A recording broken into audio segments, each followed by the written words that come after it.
अस्सलाम वालेकुम नाज़रीन, कैसे हैं आप लोग। उम्मीद है सब खैरियत से होंगे। हम अपनी क्लास का बाकायदा आगाज़ आज करते हैं। हम जो टॉपिक डिस्कस कर रहे थे आप लोगों के साथ वो था ह्यूमन बिहेवियर की जो बायोलॉजिकल बेसिस होती हैं वो कैसे डिपेंड करती हैं कि हमारा बिहेवियर कैसा होगा। हम पिछले कुछ अरसे से इस चैप्टर के बारे में डिस्कशन कर रहे हैं और इनके जितने भी आगे टॉपिक्स रिलेटेड आते जा रहे हैं उनको डिस्कस कर रहे हैं। जो मेन टॉपिक हमने देखा था इसके अंदर वो नर्वस सिस्टम के बारे में था। नर्वस सिस्टम क्या होता है, ठीक है। उसकी सब कैटेगरीज थी हमारे पास दो तरह की। एक था पीएनएस जिसे हम पेरिफेरल नर्वस सिस्टम कहते हैं और एक था सेंट्रल नर्वस सिस्टम। चूँकि पेरिफेरल नर्वस सिस्टम हमने स्टार्ट किया हुआ था उसके सारे के सारे टॉपिक हमने डिस्कस कर लिए हैं। आज उसका एक फाइनल एक छोटा सा टॉपिक रहता है। दो मेन कैटेगरीज में से एक था सोमैटिक नर्वस सिस्टम और दूसरा था हमारे पास autonomic nervous system. Somatic nervous system के अंदर हमने जो चीज़ों को डिस्कस किया वो भी मैं आपको रिकॉल कर देता हूँ। उसके हमने डिस्कस किया था स्ट्रक्चर ऑफ न्यूरॉन और लोकेशन ऑफ न्यूरॉन। ये दो टॉपिक हमने देखा था और इनके सब हेडिंग्स जितनी भी थी वो हम ऑलरेडी डिस्कस कर चुके हैं। इसी का ही दूसरा पोर्शन है जो ऑटोनॉमिक नर्वस सिस्टम। अब दोनों सिस्टम के अंदर फ़र्क क्या है, सोमैटिक नर्वस सिस्टम के अंदर और autonomic nervous. Somatic nervous system के अंदर हमने बहुत सारी चीज़ें ऐसी डिस्कस की है जिसे हम जितनी भी हमारी मूवमेंट्स सारी सारी वो क्या थी, इंटेंशनल थी, ठीक है। अब ऑटोनॉमिक नर्वस सिस्टम के अंदर क्या पढ़ेंगे हम लोग, जो अनइंटेंशनल चीज़ें होती हैं जो आपके बॉडी के अंदर अनइंटेंशनली वर्क कर रही होती हैं, ठीक है। जो आपके इख्तियार में नहीं होता है, वो खुद ही तौर पर अपने अपने जो मैकेनिज़्म है हमारी बॉडी का उसके मुताबिक वो वर्क करती रहती हैं। ऑटोनॉमिक नर्वस सिस्टम जो है हमारा, उसका जो रिलेशन है हमारे बॉडी के अंदर उन तमाम ऑर्गन्स के साथ होगा जिनकी हम लोग मूवमेंट्स, ठीक है, हम इंटेंशनली कंट्रोल नहीं कर सकते। ये वो बेसिकली सिस्टम होता है जो एक मैकेनिज़्म के तहत, एक फंक्शन, एक सिस्टम के तहत काम कर रहा होता है। अब इसका जो ताल्लुक होता है वो एक ही वक्त में पूरी बॉडी के साथ होता है। मतलब जो सोमैटिक नर्वस सिस्टम हमने पढ़ा था उसके साथ भी इसका ताल्लुक है और जो सेंट्रल नर्वस सिस्टम होता है उसके साथ भी इसका ताल्लुक होता है। जो सेंट्रल नर्वस सिस्टम होता है उसके जिस्म के अंदर जितने भी पार्ट्स होते हैं उसके अंदर जो भी ऑर्गन्स या नर्व्स होते हैं उनके डेंड्राइट्स हमेशा जाके कहाँ पर आते हैं, आपके दिमाग के अंदर आते होते हैं। तो अगर उनका दिमाग के अंदर आपके आते हैं तो इसलिए इससे ये होता है कि जो आपका दिमाग का जो डायरेक्ट रिलेशनशिप बनता है पूरे बॉडी के साथ खुद ब खुद ही पैदा हो जाता है। अब जो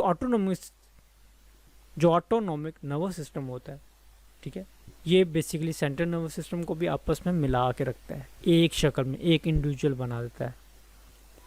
जो अनइंटेंशनल हमारी मूवमेंट होती हैं, जो ऐसे हमारे ऑर्गन्स होते हैं जो अनइंटेंशनली मूव करते हैं, फॉर एग्जाम्पल हमारा जितना भी डाइजेस्टिव सिस्टम है, जो ब्लड प्रेशर है हमारा, हार्ट बीट्स है, लिवर, स्टमक और जितने भी ग्लैंड्स हमारे अंदर जो वर्क कर रहे हैं वो ऑटोमेटिक कर रहे होते हैं।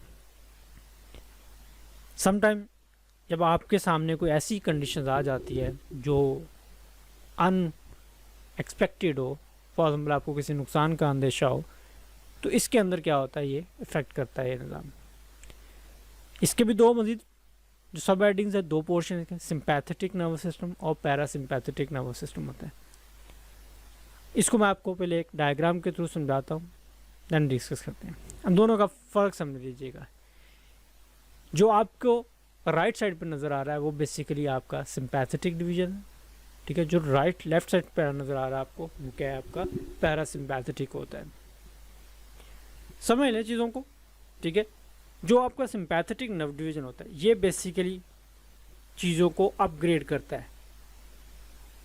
फॉर एग्जाम्पल हालात के मुताबिक इन चीज़ों को वो स्ट्रॉन्ग कर देता है, ठीक है, एक्शन परफॉर्म करने के लिए तैयार करता है इन चीज़ों को। जो आपका पैरासिम्पैथेटिक डिवीजन होता है ये बेसिकली जो चीज़ें उधर बढ़ जाती हैं, फॉर वक्ती तौर पर बढ़ती हैं ना चीज़ें, गुस्सा आता है वो वक्ती तौर पर ज़्यादा आ जाता है गुस्सा, बाद में आपको नॉर्मल स्टेट में लाने के लिए पैरासिम्पैथेटिक डिवीजन वर्क कर रहा होता है। चीज़ों को देख लें, डायग्राम में समझ लें कि जो एक्शन परफॉर्म करने के लिए जो डिवीज़न काम करती है वो सिंपैथेटिक होती है, और उसको नॉर्मल स्टेट में लाने के लिए जो डिवीज़न काम करे वो पैरासिम्पैथेटिक रहती है। वन बाय वन इसको डिस्कस करते हैं।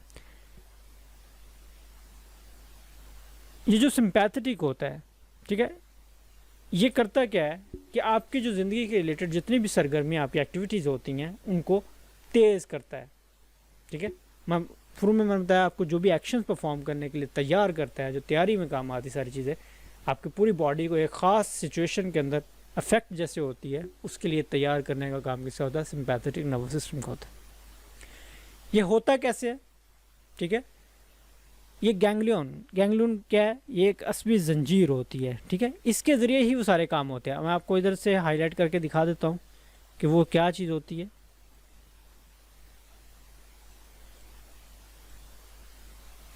ये वाला, ये जितनी भी लाइनें हैं ना, ये सारी की सारी क्या है? ये असबी जंजीरें, ये गैंग्लियन कहलाती है, ठीक है।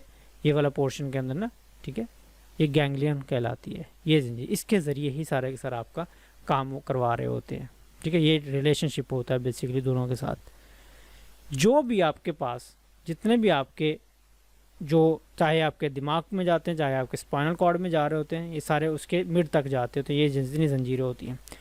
अब ये जो निज़ाम होता है, ये जो सिस्टम होता है, ये मैंने बोला कि अनइंटेंशनल या अनएक्सपेक्टेड सिचुएशन के अंदर ये चीज़ एक्टिव होती है, और इसके फॉर एग्जाम्पल अगर आपकी जान को खतरा आ जाता है तो ये आपको स्ट्रॉन्ग कर देता है। सिंपल एग्जांपल अगर आप लगा लें, अगर आपने कभी भी भागे नहीं है, दौड़ नहीं लगाई कभी भी, तो फॉर एग्जाम्पल आपके पीछे कोई ऐसे जानवर लग जाता है जो आपको इस तेज़ भागने, या फिर ऐसा हो सकता है कि आपकी गाड़ी निकलने वाली है, 1 आध मिनट है, आपको गाड़ी के पीछे भागना पड़ता है, ठीक है, अनएक्सपेक्टेड चीज़ होती है। तो ये सारी चीज़ें क्या करती हैं, ये आप करेगा क्या, मतलब फॉर एग्जाम्पल अगर आप डर में हैं तो डर में डेफिनेटली आपको फेयर्स की जो सिचुएशन होती है उसके अंदर आपके आँख की जो पुतली होती है, ठीक है, वो बढ़ जाते हैं, ठीक है। आपकी जो लंग्स होती हैं, उनकी जो वेन्स होती हैं वो खुल जाती हैं ताकि आपकी जो ऑक्सीजन है वो ज़्यादा आ सके उसके अंदर, ठीक है। हार्ट बीट भी आपकी तेज़ हो जाती है, ठीक है। जो शुगर लेवल होता है, ठीक है, वो भी बढ़ जाता है आपका, ठीक है। जो भी आपका डाइजेस्टिव सिस्टम है उसको स्टॉप करता है, ठीक है। ये सारी की सारी वो चीज़ें हैं जो आपको एक हंगामी सूरत हाल के लिए एक आर्म्ड जो चीज़ें हैं ना, आर्मर आपका जो काम कर रही होती है ना, वही सारी चीज़ें, ये जो आपको एनर्जी देती है, पावर दे रही होती है। दूसरा आता है पैरासिम्पैथी। अब ये जितनी भी हमने ऊपर डिस्कशन की है सिंपैथी के अंदर, उस सारी की हमने देखा है कि बढ़ जाता है, कम कर देता है, या आपको एक ख़ास सिचुएशन के अंदर ना तैयार कर देता है। जब आप तैयार होते हैं तो वो एक तो ख़ास सिचुएशन के अंदर होता है, डेफिनेटली आपको आपकी नॉर्मल लाइफ के अंदर आपने दोबारा आना। तो जब आप नॉर्मल लाइफ की तरफ दोबारा आने लगते हैं, या नॉर्मल आपकी मेंटल स्टेट या बॉडी स्टेट की तरफ आना चाहते हैं आप लोग, तो देन ये आपका पैरासिम्पैथेटिक नर्वस सिस्टम एक्टिव होता है, ठीक है। ये क्या है, स्पाइनल कॉर्ड के जो आपका स्पाइनल नर्व्स होती हैं उसके निचले हिस्से के अंदर ये चीज़ होती है, ठीक है। इसके भी सारे के सारे जो भी आपकी जंजीरें हैं, जो भी आपकी वेन्स, जो नर्व्स हैं, ये सारी की सारी उसी के साथ निज़ाम के साथ ही मुंसलिक है जिनके साथ ऊपर वाली थी। बेसिकली वो एक्टिव करने के काम आ रहा होता है, ये उनको मॉडरेट बनाने के लिए या नॉर्मल सिचुएशन के अंदर या नॉर्मल स्टेट के अंदर लाने के लिए, या जन अपना जो नेचुरल लेवल होता है उस तक लाने में इसके लिए मदद कर रहा होता है। अब इस सिस्टम का जो एक्चुअल में काम होता है, वो जो सिंपैथेटिक नर्वस सिस्टम के अंदर जो अफ़आल किए जाते हैं, हम लोग जो तैयारी की होती है उसको नॉर्मल स्टेट के अंदर लाने के लिए ही काम कर होता है। इसलिए इसे हम क्या कहते हैं, पैरासिम्पैथेटिक कहते हैं, ठीक है। पैरा का मतलब होता है कम करना, ठीक है। पैरासिम्पैथेटिक में ये क्या होता है, कमी कर देता है या मुतवाज़न करता है, इक्विलिब्रियम में ले आता है आपकी सारी की सारी बॉडी के अंदर। फॉर एग्जाम्पल अगर आपकी आँख की पुतलियाँ बहुत ज़्यादा बढ़ गई हैं तो उसको नॉर्मल स्टेट में ले आएगा। दिल की धड़कन बहुत तेज़ हो गई है तो आपको उनको नॉर्मल करेगा। जो आपका लिवर से आपकी जो शुगर का एक्सक्रीशन हो रहा है उसको भी नॉर्मल कर देता है, ठीक है। जो आपका डाइजेस्टिव सिस्टम है वो नॉर्मल हो जाता है, ठीक है। जो शरियानियाँ आपकी होती है लंग्स की वो भी सिकुड़ जाती हैं। इंसानी का सिकुड़ा और आंतों की हरकत क्या होती है, जो नेचुरल लेवल होता है उसके मुताबिक हो जाती है। अब ये सारे काम गैंग्लियन के थ्रू ही होते हैं, ठीक है। गैंग्लियन जो ऊपर हमने पढ़ी थी इसमें वही चीज़ ही है, ठीक है। इसके अंदर हमने सिर्फ यही डिस्कस किया है कि ये जो निज़ाम होते हैं ये किस तरह और किस किन कामों के लिए काम करते हैं। उम्मीद है आप इन दोनों के अंदर जो भी डिफरेंस है वो आपको समझ में आया होगा, ठीक है। बहुत सारे बच्चे जो हैं जो हमारे लेक्चर को देख रहे हैं वो काफ़ी कॉन्शियस रहते हैं इस मामले के अंदर। समटाइम कुछ लोगों का एतराज़ ये भी आया है, कोई विजुअलाइजेशन नहीं है इसके अंदर, तो कुछ एक्टिव लेके आए हम, बोरिंग लाइक दैट, कोई ऐसे कमेंट्स हैं हमारे पास। इट डज़ंट मीन कि हम लोग ये चीज़ें आपके लिए आसानियाँ पैदा कर रहे हैं, ठीक है। जितनी भी कर सके हम लोग आप लोग के लिए करेंगे। बहुत सारे लोग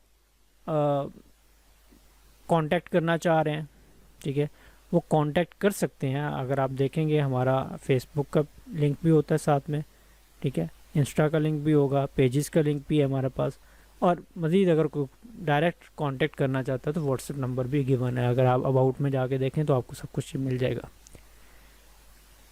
तो इसके अलावा अगर आपको कोई और चीज़ रिक्वायर्ड है तो आप हमसे वो कांटेक्ट कर सकते हैं, हमारे कमेंट्स कर सकते हैं। जो भी कमी कुताही है हमें वो बताएं, definitely we will solve it. इसके बाद कुछ लोगों का है कि इंग्लिश मीडियम के अंदर भी हमें करवाया जाए। डेफिनेटली वो हमारे प्रायोरिटीज़ के अंदर शामिल है वो चीज़ें। वो उम्मीद है हम कुछ टाइम के बाद वो भी स्टार्ट कर दें। तो जस्ट आप कांटेक्ट में रहें, ये देखते जाएं, कुछ ज़्यादा डिफरेंट नहीं होगा। स्क्रीन वहाँ पर इंग्लिश में आ जाएगी डेफिनेटली, क्योंकि अगर हम इंग्लिश मीडियम ऑफ कन्वर्सेशन कर लेंगे अपना, तो बहुत सारे लोग, हमारा चूँकि एजुकेशन जो है, जो स्टैंडर्ड है वो कुछ इतने ख़ास नहीं है, तो जिसकी वजह से फिर वो इंग्लिश कन्वर्सेशन में भी ज़्यादा बोरिंग हो जाती है। तो आप इस चीज़ को देखें एक बार, इसके जो मेन थीम है, जो इसका जो समरी है, उसको समझने की कोशिश करें। तो वो जो चीज़ें हैं इंग्लिश के अंदर, वो भी हम जल्द ही शुरू करने वाले हैं उस चीज़ के ऊपर भी। ये कोई जो ख़ास नहीं है कि हम लोग इस लेक्चर को ख़त्म करके या इस बुक को ख़त्म करके कर देंगे। हमारा जो प्रायोरिटीज़ के अंदर जो शामिल है, जो हमारा विज़न है, वो हम साइकोलॉजी की पूरी फील्ड को डिस्कस करने वाले हैं। आप लोग बस हमारा साथ दें, ठीक है। बस ये इस चैनल्स को शेयर करते जाएं ताकि ज़्यादा से ज़्यादा लोग इस चीज़ को देखें, ताकि ज़्यादा से ज़्यादा लोग कंट्रीब्यूट करना चाहें वो भी करें। हम जो भी इम्प्रूवमेंट है वो भी हमें बताएं, ठीक है। बस अपनी दुआओं में याद रखिएगा। अल्लाह हाफ़िज़।